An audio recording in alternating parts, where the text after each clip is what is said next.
Hi, everyone. Thank you so much for joining us for another edition of Adam Interviews, where we are talking to folks in our community doing things of note. Today, we are talking about childcare and getting kids ready for the next chapter in their life. We have a lot of organizations in town who help out with that in various ways. Of course, we talk about Food Link all the time and making sure that they have nutritious meals and food. We've talked on and on about pre-K and all of that. And today we're going to be talking about a group that's really at the tip of the spear here. And the Children's Agenda is led by Larry Marx, and Larry joins me now. Larry, thank you so much. We really appreciate it. Thanks for having me. So before we get going, Larry, for those who don't know, why don't we talk about what the Children's Agenda is? Because I feel like you're unsung heroes in the area. Well, we're a 22-year-old organization founded after a year-and-a-half process by the Community Foundation, United Way, major children's service providers to focus on what children need most and what works best.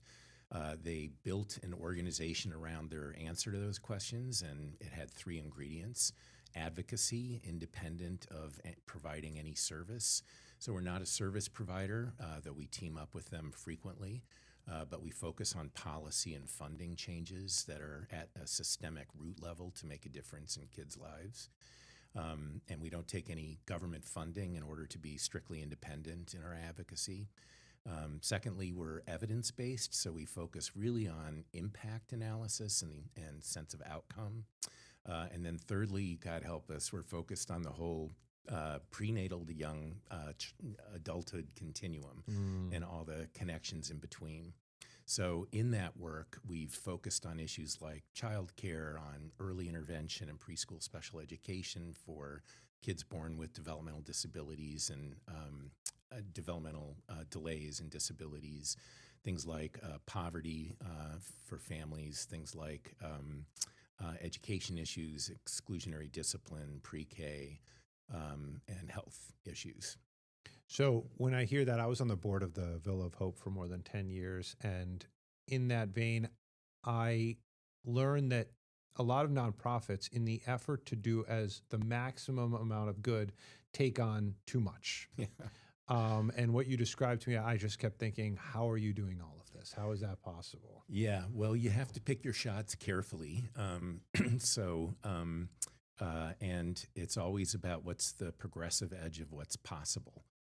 So we're pretty careful to not tilt at windmills and to focus on what's exactly possible. So for instance, on childcare right now, we're at a historic moment. We've been working on this issue since the birth of the organization. But the governor has firmly committed the state to be on a path to universal childcare. So what that means is immediately 200,000 more children will find care under the $1.7 billion she's committing to the Child Care Assistance Program. And it means that 10,000 in Monroe County are going to have access to care in a way that they haven't had before. So that's an increment of progress in a big systemic issue that makes the United States an outlier compared to every other Western industrialized nation in not providing childcare. Yeah, obviously childcare is, we're going to get to this one way or another. It's such a huge topic and hindrance in our community, and not just ours, but across the country. It keeps parents from working because sometimes they can't afford it. There are obstacles to in-home, these types of childcare facilities that would be the retired grandmother who could take kids, but there's certain rules and regulations, which a lot of them understandable. It's just such a monster of an issue. And the one thing when I heard about universal childcare, and this is really why I brought you in, is to break it down for us, is I remember when Governor Cuomo did the free SUNY school stuff. It's true, but it's kind of like a Frankenstein thing where they have to kind of take a piece from here. You have to maneuver this, you have to maneuver that. And it's not as, when you get into the nitty gritty, it's complicated. Yeah. Which, look, I mean, it should be understandable to a certain extent because these are massive parts of society that you're trying to work together. How would this work? What would this look like on the ground floor to get universal childcare in New York State? Yeah, well, there's two elements to it. There's sort of the supply side and the demand side. Right now, the governor is really focusing on making it more affordable. So over the last few years, she's made about half of all families in this state with children 13 and younger eligible for some level of financial assistance. Our state is one of the most expensive in the country, and the annual cost of a child in high quality center-based care is much greater, 2 or 3 times greater than SUNY tuition. So it's really expensive. And at the same time, though, the care force is really underpaid. She's not addressing that problem yet, and that is a huge issue. So this is the 97th lowest paid percentile profession in the state of New York, and providers have a very hard time recruiting and retaining qualified childcare workers because they can leave and make better money at an Arby's or Burger King. So this is more than just saying universal pre-K, right? Like this is different from that, or does it include that? It does include that. So yeah, we need a system of supports and as seamless as possible. So her proposal includes fully funding universal pre-K for 4-year-olds across the state, fully funding 3-year-old pre-K in New York City.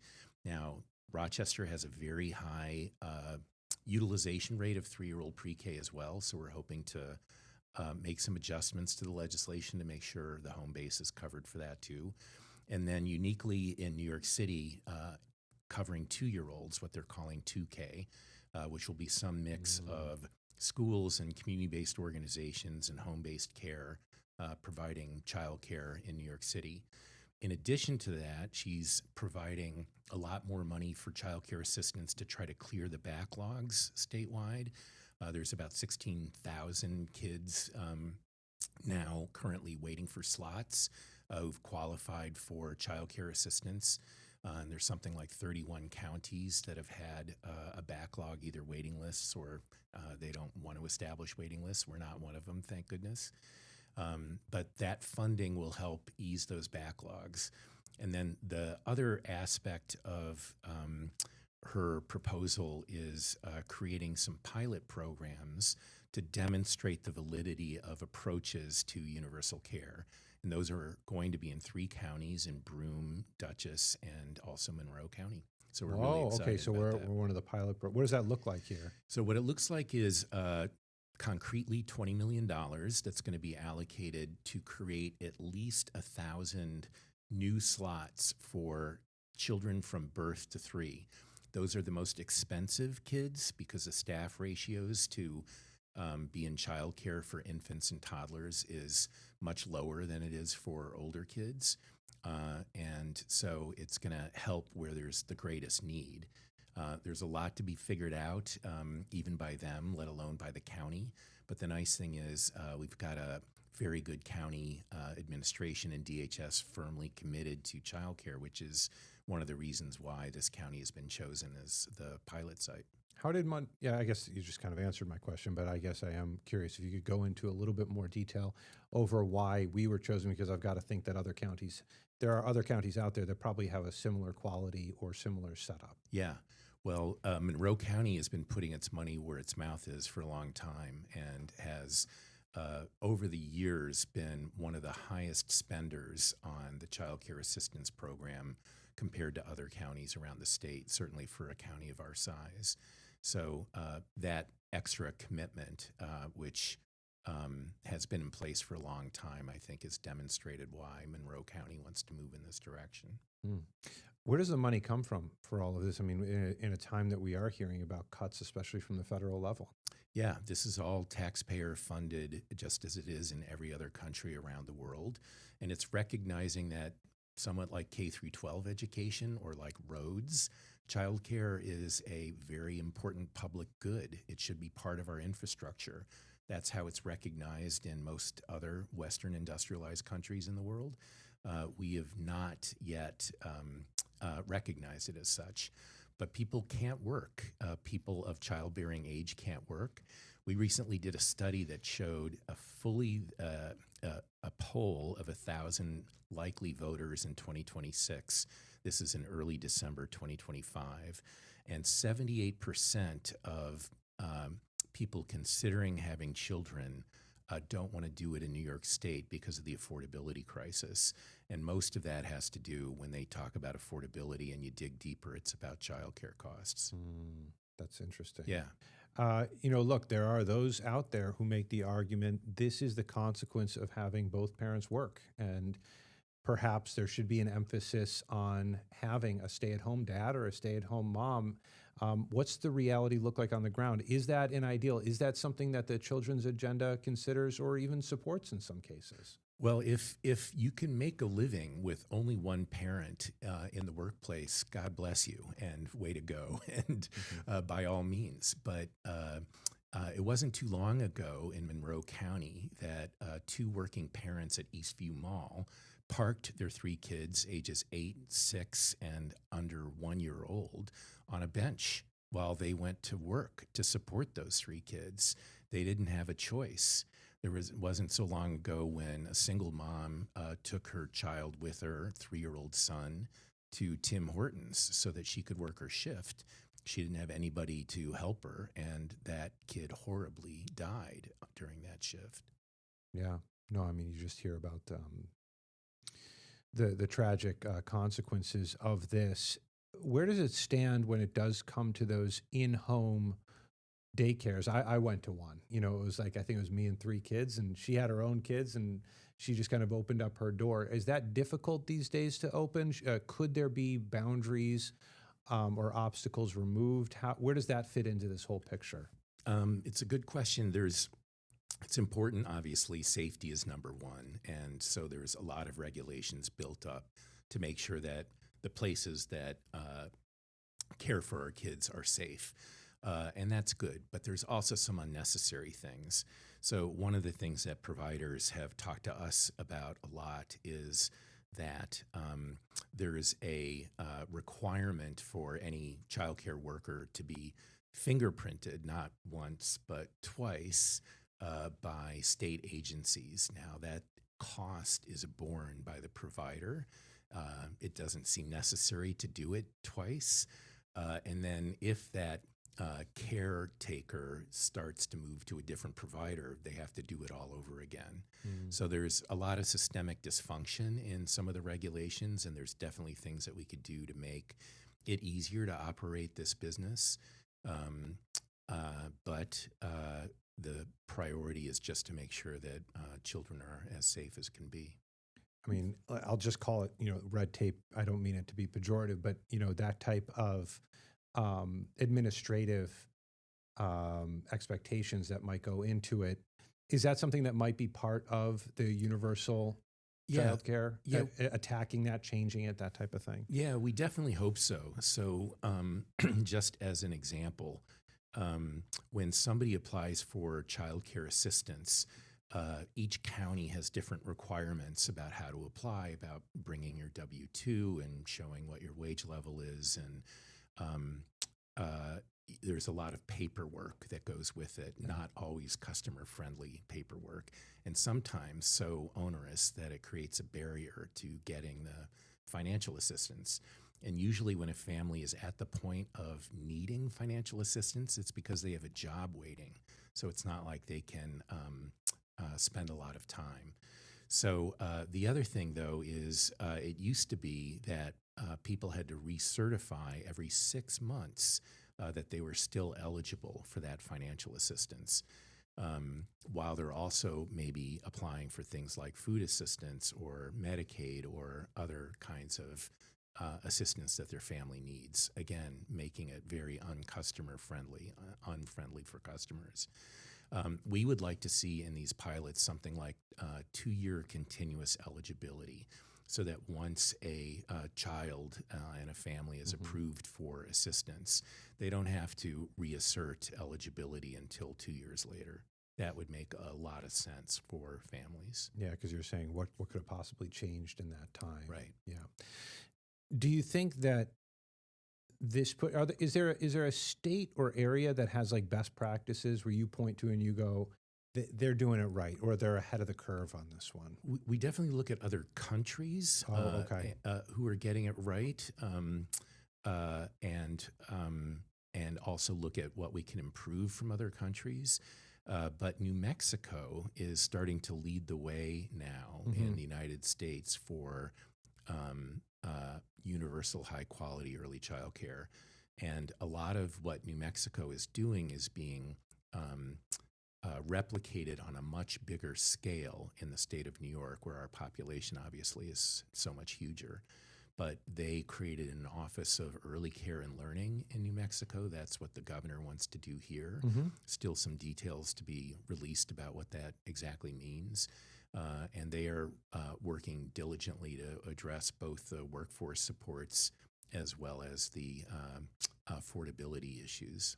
If you had given me 10 guesses to guess 10 states, that wouldn't have been the first one Yeah, it's I kind of put on my remarkable. list. Yeah. That is interesting. So their advice must be sought after right now. Yes. Yeah. And so, so when the governor does this, is she also talking with federal officials? Obviously, it's a different landscape in Washington right now, but there could be issues of commonality, ground for. I mean, is she finding any friendly ears in Washington right now with this stuff? Yeah, I'm not so sure about that, and I probably know less Yeah. about the relationship between the federal government and the state on childcare. But as you know, the Trump administration recently froze the Child Care Assistance Block Grant, but only to 5 states, interestingly, 5 Democratic states, including New York. There's a temporary injunction against that freeze, but it elapses any day now. And courts have not done a final ruling. But in addition to that desperately needed billions of dollars that go to those 5 states, it also includes funding for TANF for extremely low-income people to make sure that their basic needs are met. And it includes funding for social service grants, too, for those 5 states. So the accusation, which has no evidence that's ever been presented, is that it's because of fraud. But we have great safeguards in New York State, particularly around child care assistance, against any kind of fraud. So it's important that the money flow and the evidence also be shown. Nobody wants to see any fraud, but pulling the money without proving the point is ridiculous. What happens in Monroe County, in the city of Rochester, in Rush, New York, in Webster? Look, childcare is needed everywhere. What does it actually look like if we lose that specific funding? Yeah, it means more families are having to do the scramble that we've all done. I've personally done, of figuring out what are we going to do this week or this day to take care of our kids. And we can't afford to, we've run out of money for the provider that we used to go to. We work closely with parent leaders in the city of Rochester, and there's this one woman, Jaleesa, who's a child psychologist who has 3 kids in care. And we were recently doing a press conference with Senator Kirsten Gillibrand talking about this freeze. And she was told by her provider, this has now been fixed, but she was told that she was not able to get her subsidy for that month of December. And so either she had to come up with $4,000 more suddenly to keep her children in care before the holidays, or she needed to stop working and possibly lose her slots at that provider because there's a backlog of other families that want to go there. So the county helped her fix that issue, so that horrible scenario didn't happen. But when we talked at the press conference, she was on the verge of losing her mind of what she was going to do.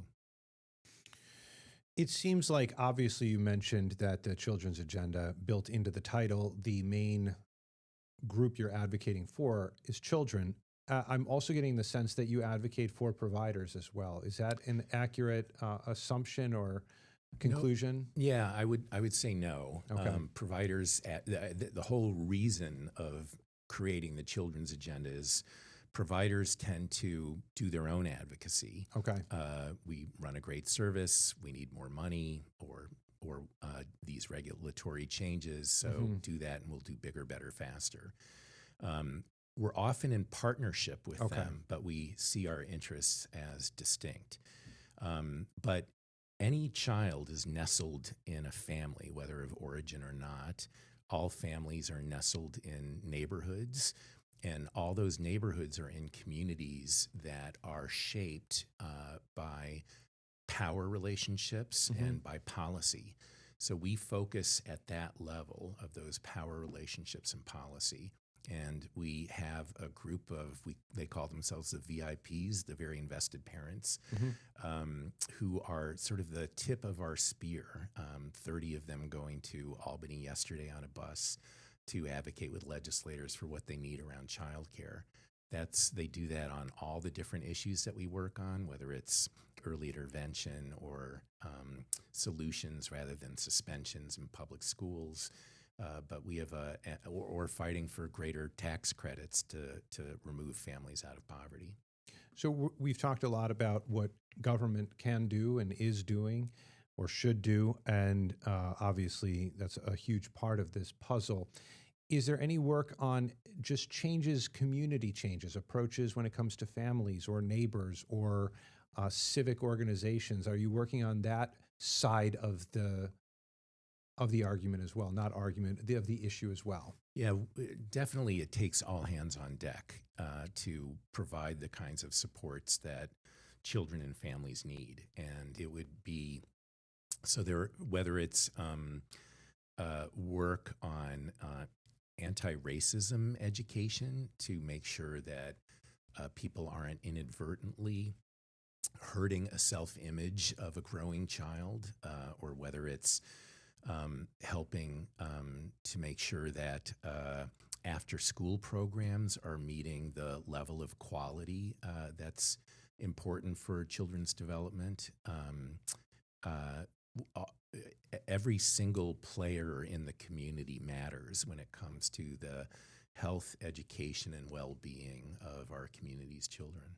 You mentioned that the children's agenda is very data driven. And I remember reading an article, this goes back 20 years ago, so it may have been disproven, but it makes sense. It's common sense, but often common sense isn't always the reality. When a child doesn't get the proper nutrition, it could set them up for lifelong learning issues. And no matter how beautiful the school is and how amazing the teachers are, they come into kindergarten and they're already shackled. Yeah. I mean, and so I think, I was wondering, does that remain what the science is telling us? And then B, does it go beyond that, not just with food, but also trauma, other aspects of life that they could bump up against that they could end up carrying through their young adulthood? Yes. Yeah, our mission is to improve the health, education, and success of children through effective, evidence based, and equitable policies, especially those children and families most vulnerable because of poverty, racism, health inequities, and trauma. And that mission guides us to see that the evidence shows that if you don't get the needed early intervention services, if kids are having trouble crawling or learning to walk or speak or eat, they need those services in a timely way. If they don't get it in a timely way, they will start kindergarten behind. Right. And then they are behind for every other grade and life. And it's not just that, but it's, all the public health benefits of immunizations. It's all the other kinds of addressing psychological needs in the case of trauma or some other kind of crisis that may happen in the family. If we're not addressing those in timely ways, when 90% of a child's brain is formed before they reach kindergarten. And it's amazing. There's 1 million neurons making connections a second when children are just little babies. Yeah. And that's when the word is plastic. That's when children are learning the most, are developing the most, and that's when we have to have the most help and support. If someone's watching this and they the next day bump up against a childcare emergency, they don't have neighbors, they don't have family in town, they've got nothing, and they have to go to their job. the Eastview example that you mentioned, they're going to lose their job, which puts food on the table. Is there a number they can call? What happens in that day of 8 a.m. emergency? Yeah. Well, there's numbers they can call. They can try the county Department of Health and Human Services. They should be able to help. The Center for Youth has crisis nurseries available.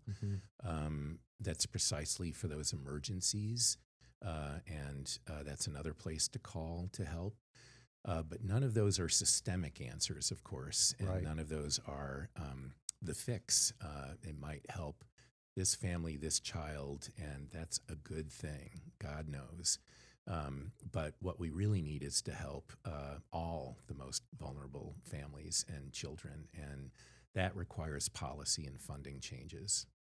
I mentioned it earlier in the interview, and I guess it was an assumption on my part because I have not looked at the data. Just like whether it comes to broadband service or food insecurity, I'm assuming that this is an issue that extends beyond the metro area. Oh, yeah. Or the urban area and extends to the metro and regional area. Yeah. On our website, you can click on every county in New York State and find the availability of childcare. In Monroe County, the last I checked, there were something like 5 children for every slot available for childcare. 5 children. That's unbelievable. Yeah. That's one of the better ratios, actually, compared to other counties. And rural counties particularly suffer quite a bit and are called desert areas, where there's no available childcare within something like a 30 to 60-minute radius of someone's house. So it's a crisis statewide, and it's something that, again, the governor is starting to address. It only took 15 plus years of advocacy to reach this point, but we've never seen this level of commitment of resources, something to really build on locally as well as statewide. Well, I really appreciate you coming in. As you noted, we've seen some headlines as of late. We've seen some stops by some notable political figures, but I don't think many people really got an in-depth description, and you provided that today. So I really appreciate it, Larry. Thank you. Awesome. Larry Marx from the Children's Agenda, the CEO there, talking with us about the proposal coming from Governor Kathy Hochul for universal child care, but also about what the Children's Agenda does and what the data is telling us right now, and also lessons that can be learned from elsewhere. So we really appreciate him coming in, and I really appreciate all of you who stopped by to listen. I'd also appreciate if you told your family and friends about the Rochester First app, as we are growing it by the day, and it's a wonderful resource for the community as a whole. With that, take care, everyone. Take care. Bye. Get the Rochester First streaming app today for everything you love from News 8 on demand, plus exclusive shows you won't see anywhere else. Search ROC and download for free on Roku, Amazon Fire, and Apple TV.